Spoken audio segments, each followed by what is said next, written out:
ഇപ്പോൾ മറ്റേ മഴയൊക്കെ പെയ്ത് നല്ല ആഴത്തിൽ കാണ കുളമാണ്. ഇതിന്റെ ആഴം ഞാൻ കാണിച്ചു തരാം കേട്ടോ. എന്റെ കൈ നോക്കിയോ.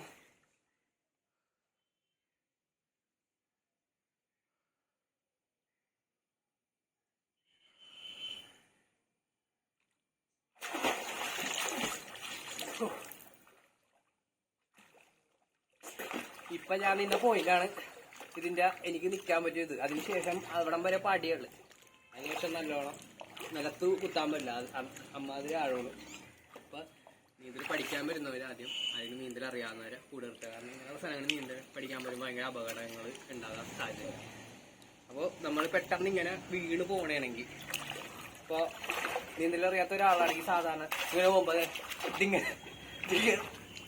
ഇങ്ങനെ വെപ്രാളം പിടിച്ചാണ് പലവരും മരിക്കുന്നത്. ഇപ്പൊ ഇങ്ങനെ നമ്മളിങ്ങനെ ആഴത്തിൽ പോയി കഴിഞ്ഞാൽ നമ്മൾ ചെയ്യേണ്ട ഒരു കാര്യമുണ്ട്.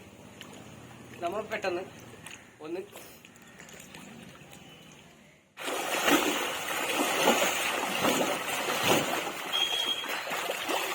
കര നോക്കി രണ്ടടി അടിച്ചു കഴിയുമ്പോ നമ്മൾ നേരെ കരയിലോട്ട് കയറും. അങ്ങനെയാണ്. ഇപ്പൊ നമ്മൾ ഭയങ്കര വെപ്രാളപ്പെട്ട് പാനിക്കാവുമ്പോഴാണ് അറ്റാക്കൊക്കെ വന്ന് മരിക്കുന്നത്.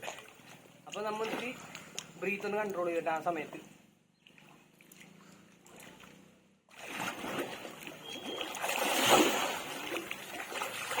കൈ കൊണ്ട് രണ്ടടി അടിച്ചു കഴിഞ്ഞാൽ അത് മുമ്പിലോട്ട് കയറും. ഇപ്പൊ നീന്തൽ പെട്ടെന്ന് പഠിക്കണമെന്നുള്ള ആഗ്രഹമുള്ളവർക്ക് പഠിക്കണമെന്ന് ഇങ്ങനെ പഠിക്കുന്നതിനേക്കാൾ നല്ലത് എൻ്റെ അഭിപ്രായത്തിൽ ആഴത്തിൽ കിടന്ന് പഠിക്കുന്നതാണ് കുറച്ചും നല്ലത്. നിങ്ങൾക്ക് നിൽക്കാൻ പറ്റുന്ന ആഴത്തിൽ നിൽക്കുക. നിന്നതിന് ശേഷം നിങ്ങൾ മുങ്ങിപ്പോകാൻ പോണ ആഴത്തിലേക്ക് പോവുക. എന്നിട്ട് അവിടെ കിടന്ന് കൈട്ടടിച്ച് നിങ്ങൾ മുങ്ങിപ്പോണ സമയമാകുമ്പോൾ നിങ്ങൾ രണ്ടടി അടിച്ച് മുമ്പിലോട്ട് കയറുക. ഇങ്ങനെ നമുക്ക് നീന്തൽ ഫസ്റ്റ് സ്റ്റെപ്പിൽ പഠിക്കാൻ പറ്റുള്ളൂ. വെള്ളത്തിൻ്റെ പേടിയൊക്കെ മാറ്റാൻ പറ്റുള്ളൂ.